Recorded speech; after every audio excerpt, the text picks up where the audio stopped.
G'day there, Investorholics and the casual viewers. This is a continuation of the Investing for Beginners series. This one covers the 6 types of ETFs. Definitely some good information included in this video. It's just short and sweet, so not going to take up too much of your time, but gives you a good background on the types of ETFs floating around the market. Hang around, I think it's going to be definitely worthwhile. Well, hello there, Investorholics. This is Scott. KrackTheSky Value Investing will be giving you up-to-date investing news and content so you can navigate the markets wherever you are. My mission is to give you the knowledge and confidence to take control of your own personal finances, expand your investment horizons, and crack your financial sky. Okay, so index ETFs. So what is an index ETF? Index ETFs are designed to track a specific index. For example, in America, they might track the Standard & Poor's 500, or in Australia, they might track the ASX 300 or ASX 200. Okay, so next up here on the list is commodity ETFs. And they're designed to track the price of commodities such as gold, oil, coffee, orange juice, all those type of things, grains and all the rest of it. So if they're interested in commodities and you've got an idea, you can go in and trade some commodity ETFs. Okay, so number 3 here on the list is inverse ETFs. These are tricky little buggers. They're designed to profit from the decline in the underlying market or index. So you can see if you do a bit of search around for the bear indexes, or the bear ETFs I should say, so they're looking for or trying to capitalize on when the market goes down, not goes up.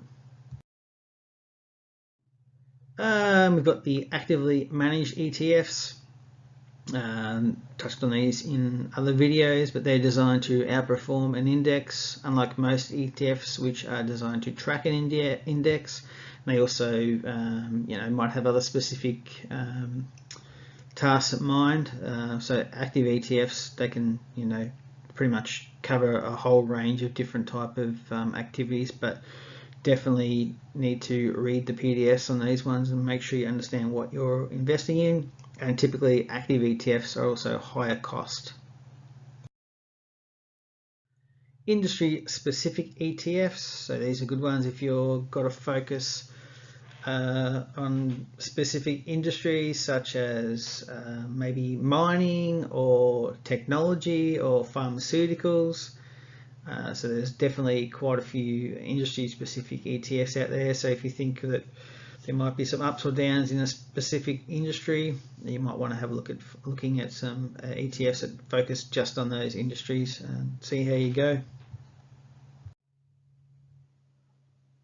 Okay, last here we're looking at factor ETFs.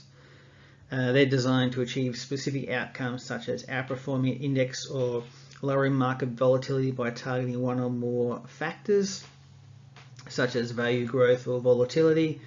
These factor ETFs are starting to get into the market a little bit more these days as the general number of ETFs grow. You're going to see more factor ETFs.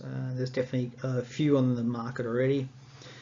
Anyway guys, hopefully you enjoy this quick little sojourn through the different types of ETFs. Don't forget to give us a subscribe and like. That'd be greatly appreciated. Definitely helps me out with the YouTube algorithm. Hopefully also added some value for you guys in a quick little tutorial. Catch you next time. Are you interested in learning more about personal finance and investing in the markets? If you are, then smash the like here on the left hand side and caress the subscribe button on the right hand side. It's KrackTheSky Value Investing. We'll be giving you up-to-date investing news and content so you can navigate the markets wherever you are. Expand your investment horizon and crack your financial sky. Thanks guys. See you later.